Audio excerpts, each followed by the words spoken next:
Media సోదరులకు ధన్యవాదాలు తెలియజేస్తూ మరి ఇవాళ నర్సాపేట పట్టణంలో మున్సిపల్ ఆఫీస్ దగ్గర నుంచి మల్లమ్మ సెంటర్ దాకా రోడ్ అంతా కూడా శానిటైజేషన్ కార్యక్రమాన్ని మొదలుపెట్టడం జరిగింది.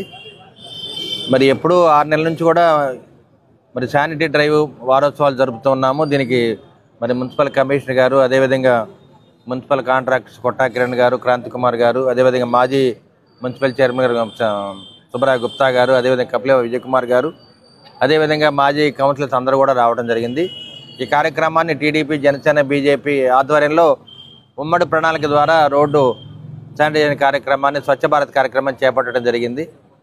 ఏదైనా మనం అందరం కూడా కలిసికట్టుగా పనిచేసి మున్సిపల్ అధికారులు, ఉమ్మడి పార్టీలు, అదేవిధంగా మహిళా శక్తి అందరం కూడా కలిసికట్టుగా పనిచేసి మన పట్టణాన్ని మనం బాగు చేసుకోవాలి.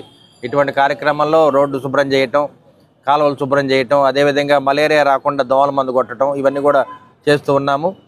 అదేవిధంగా నర్సరావుపేట పట్టణం నుంచి కనకం కిషోర్ గారి ఆధ్వర్యంలో ఎన్ఆర్ఐస్ మరి దాదాపు 2 లక్షల రూపాయలది మలేరియా స్ప్రే ఒకటి ఇవ్వడం జరిగింది. ఫాగింగ్ మిషన్, 4 ఫాగింగ్ మిషన్లు, అదేవిధంగా లిక్విడ్ కూడా మనకు సప్లై చేయడం జరిగింది.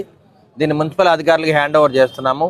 ప్రతిరోజు కూడా మరి ఫాగింగ్ మిషన్ వాడుతూ దోమలు రాకుండా, డెంగ్యూ రాకుండా కాపాడటానికి ప్రజల నుంచి మరి కార్యక్రమాన్ని చేపడుతూ ఉన్నాము. ఈ స్వచ్ఛ భారత్ కార్యక్రమంలో అందరం కూడా కలిసికట్టుగా పనిచేద్దాము.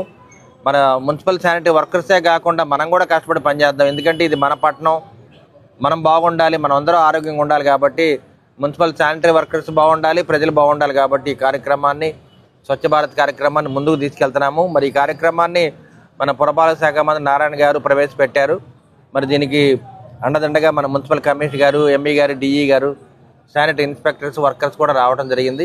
ప్రతి కార్యక్రమాన్ని మనం విజయవంతం చేస్తున్న ఉమ్మడి రాజకీయ పార్టీలందరూ కూడా మరొకసారి ధన్యవాదాలు తెలియజేస్తున్నాం.